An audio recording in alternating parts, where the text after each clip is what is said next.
Hello guys, जैसे आप सभी देख सकते हो, अगर आपको वीडियो पसंद आए तो लाइक और सब्सक्राइब जरूर करें और नोटिफिकेशन घंटे पर क्लिक करें। आपको ऐसे ही वीडियो रोजाना हमारे चैनल पर मिलते रहेंगे। ठीक है, सब देख सकते हो। जैसे कि आज मैं आपको पढ़ाने जा रहा हूँ गुप्त वंश और गुप्त काल के बारे में। ठीक है, जैसे आप देख सकते हो, अगर आपको वीडियो पसंद आता है तो लाइक और सब्सक्राइब जरूर करें और नोटिफिकेशन घंटे पर क्लिक करें। वीडियो के डिस्क्रिप्शन में आपको लिंक मिल जाएगा। ठीक है, गुप्त साम्राज्य की ही नींव रखने वाला शासक है श्री गुप्त था।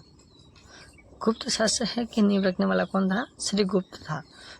श्री गुप्त ने 275 ईस्वी में गुप्त वंश की स्थापना की और मौर्य काल के बाद गुप्त काल को भी भारतीय का इतिहास का स्वर्ण युग क्या गया है। क्या क्या गया है?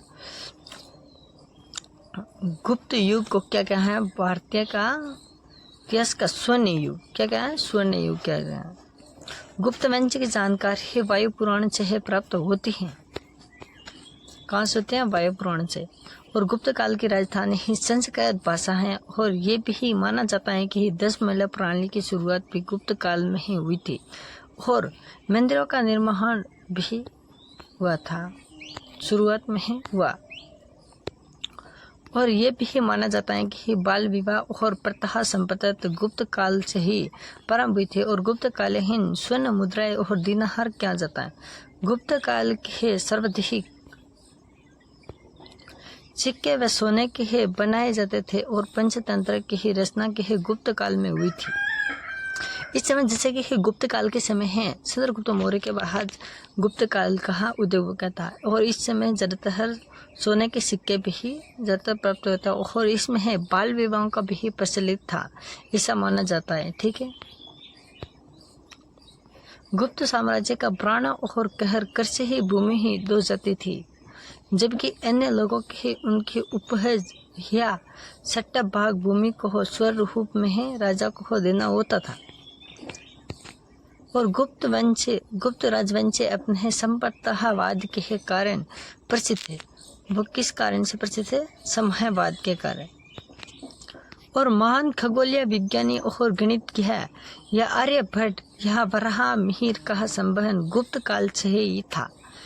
वराहमिहिर ने खगोल विज्ञान जो कि भारतीय और महाग्रंथ जो कि पंच सिद्धांतों की ही रचना की और आर्य वेदियों से संबंधित रचना करने वाले रचनाकार सूत्र का संबंध भी गुप्त काल से ही है। अब हम पढ़ेंगे गुप्त काल का उदय किस प्रकार से हो गया था। ठीक है, हेलो गाइस, जैसे आप सभी देख सकते हो, गुप्त वंश का उदय किस प्रकार से हुआ था। गुप्त वंश का उदय किस प्रकार से हुआ था। ठीक है, जैसे आप देख सकते हो, श्री गुप्त यहाँ के संस्थापक थे। श्री गुप्त द्वारा गुप्त वंश का प्रथम शासक जो कि गुप्त वंश की स्थापना करने के बाद शासक बना, जो कि पुणे से प्राप्त या ताम्रपत्र से है गुप्त जो कि आदिराज नाम से संबोधित किया गया है। ठीक है, और घटोत्कच गुप्त, घटोत्कच गुप्त कौन था? घटोत्कच गुप्त कौन था, इसके बारे में पढ़ते हैं। श्री गुप्त के बाद उसका पुत्र है घटोत्कच गुप्त जो कि सिंहासन पर आसानी से हुआ और कुछ अभिलेखों में घटोत्कच गुप्त वंश का प्रथम राजा बताया गया है। उसके बाद देखते हैं चंद्रगुप्त प्रथम कौन था। हेलो गाइस, जैसे आप सभी देख सकते हो, चंद्रगुप्त मौर्य घटों के गुप्त वंश का पुत्र था, जिसने घटों गुप्त के बाद बागड़ संभाली जो कि है चंद्रगुप्त। चंद्रगुप्त को महाधिराजा या चंद्रगुप्त के नाम से भी जाना जाता है और महाधिराजा एक उपाधि थी जो कि चंद्रगुप्त प्रथम को दी गई थी। संभवतः यह की उपाधि उसके है महान कार्यों से उसे दी गई थी। जैसा देख सकते हो, गुप्त वंश का प्रथम महान सम्राट जो कि चंद्रगुप्त प्रथम को ही माना जाता है और गुप्त वंश की शुरुआत करने का श्रेष्ठ है चंद्रगुप्त मौर्य प्रथम को ही दिया जाता है। और गुप्त काल का सर्वप्रथम सिक्कों का प्रचलन भी चंद्रगुप्त प्रथम ने ही चलाया था। ठीक है, अगर आपको वीडियो पसंद आता है तो लाइक और सब्सक्राइब जरूर करें ऐसे ही वीडियो देखने के लिए। ठीक है, अब हम पढ़ेंगे समुद्रगुप्त के बारे में। समुद्रगुप्त कौन था? ठीक है, समुद्रगुप्त के पश्चात 350 ईसा पूर्व के आसपास और पुत्र समुद्रगुप्त जो कि सिंहासन पर बैठा और समुद्रगुप्त ने विशाल साम्राज्य निर्माण किया जो कि एक बंगाल की खाड़ी से लेकर पश्चिम की स्थित और पूर्व कहा मालवा तथा हिमालय से लेकर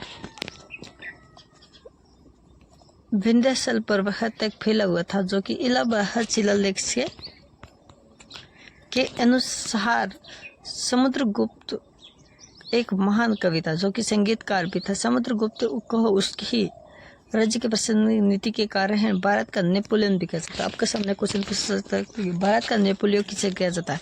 राइट ऑप्शन होगा हाँ समुद्रगुप्त, आपका राइट ऑप्शन होगा हाँ। और समुद्रगुप्त को क्या प्रसिद्ध, ऐसा हमें लहो माना जाता है कि समुद्रगुप्त को संगीतकार बहुत ही पसंद था। ठीक है,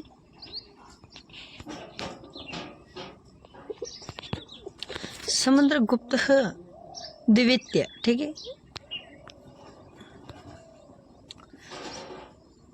गुप्त पंच कहा अगला हाँ शासक जो कि समुद्रगुप्त द्वितीय। हेलो ब्रिटिश, आप देख सकते हो। ठीक है, विक्रमादित्य और देवगुप्त के नाम से भी जाना गया है और विक्रमादित्य इसकी उपाधि थी। ठीक, और इसे शक विजेता के नाम से भी पुकारा जाता है। चंद्रगुप्त विक्रमादित्य जो कि 40 वर्षों तक राज किया। तो हाँ, विक्रमादित्य के शासन काल में ही भारतीय कला और साहित्य या स्वर्ण युग किया जाता है और साथ ही भारत का इतिहास भी स्वर्ण युग के नाम से जाना जाता है। ठीक है, आप सभी देख सकते हो। अगर आपको वीडियो पसंद आए तो लाइक और सब्सक्राइब जरूर करें।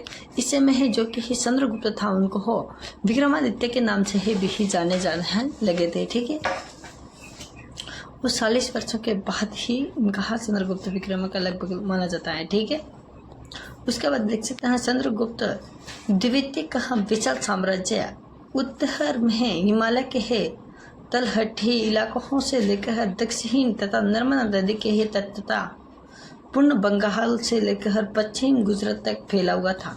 ठीक है, चंद्रगुप्त द्वितीय का प्रथम राजधानी पाटलिपुत्र और द्वितीय राजधानी उज्जैन भी था। ठीक है,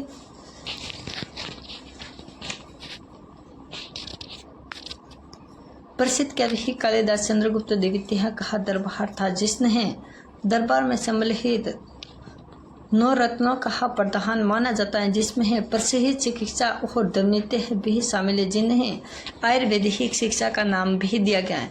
भगवान मानते थे और अन्य 7 रत्न अमर सिंह जो कि चक्हू सपनह ज्योतिषा या बेताल भट्ट या बिरामहीन या गढ़ कपूर और वर ऋषि के नाम से भी जाने जाते हैं। ठीक है, यानी सिने यात्री जो कि फ्यान और फहीना जो कि चंद्रगुप्त द्वितीय के शासन काल में भारत आया था, जो कि रजत शादी के सिक्के शुरू करने का प्रथम शासक चंद्रगुप्त द्वितीय को ही दिया था। ठीक है, जिसे रूपक नाम से है यह रक्षक नाम से भी जाना जाता है। महरौली में स्थित राजचंद्र यह लो स्तंभ के चंद्रगुप्त द्वितीय ने बनाया था और कुमारगुप्त प्रथम के बारे में क्या जानते हैं डिटेल से बताता हूँ। ठीक है, कुमारगुप्त कौन था? कुमारगुप्त की बात की जाती है तो देख सकता है कि वीडियो पसंद आए तो लाइक और सब्सक्राइब जरूर करें। ठीक है, चंद्रगुप्त द्वितीय है जो कि मृत्यु के पश्चात उसका पुत्र कुमारगुप्त जो कि प्रथम सिंहासन पर बैठा हुआ था और कुमारगुप्त ने अश्व यज्ञ करवाया जो कि महायज्ञ उपाधि माना जाता है। इसमें मतलब माना जाता है कि इन्होंने अश्व यज्ञ मतलब घोड़ों का यज्ञ भी करवाया था। कुमारगुप्त प्रथम के शासन काल में नालंदा विश्वविद्यालय की स्थापना की और कुमारगुप्त ने प्रथम ही अपने पिता चंद्रगुप्त जो कि द्वितीय को बाद ही राज्य का और स्वव्यवस्था और स्वशासन चलाया, जो कि अपने पिता के दिए गए साम्राज्य को जो तो बना रखा था। ठीक है, जैसे बनना चाहता है आपको क्वेश्चन पूछ सकता है कि विश्वविद्यालय किसने स्थापित की थी, जो कि चंद्रगुप्त का पुत्र जो कि कुमारगुप्त के द्वारा विश्वविद्यालय नालंदा विश्वविद्यालय की स्थापना की गई थी। ठीक है, उसके बाद पढ़ेंगे स्कंदरगुप्त कौन था। कुमार गुप्त की मृत्यु के पश्चात उसका उत्तराधिकारी स्कंदर गुप्त जो कि ही राज्यसिंहासन पर विराजमान हुआ और उसे काफी ही लोहा इत्कारी ही सम्राट माना जाता है। ठीक है, लोहा इत्कारी के सम्राट के नाम से भी जाना जाता है। उसे कर्मादित्य और विक्रमादित्य आदि के उपाधियों थी और स्कंदर गुप्त जो कि हुणों के आक्रमण से देश को बचाया था। ठीक है, हुणों के आक्रमण से देशों को भारत इसको बचाया था उस समय। और स्कंदर गुप्त के पश्चात कोई भी गुप्त शासक या गुप्त वंश अपना प्रभुत्व इतना ना बढ़ा सका जिसकी जानकारी ही पन्नों के दर्जे में है, जिस कारण स्कंदर गुप्त के उत्तराधिकारियों की स्पष्ट जानकारी उपलब्ध नहीं है। और गुप्त वंश का अंतिम शासक की बात की जाए तो वो विष्णुगुप्त था। ठीक है, और गुप्त वंश के पतन का कारण क्या था? ठीक है, गुप्त वंश का पतन का कारण क्या था? मुख्यतः ये है, गुप्त वंश के पतन का कारण है परवही कलह जो कि बार बार होने के विदेशी आक्रमण माने जाते हैं। ठीक है,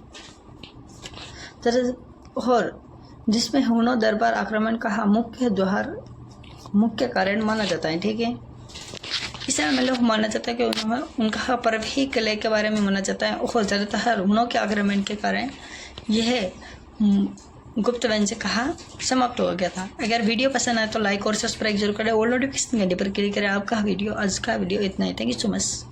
अगले पार्ट में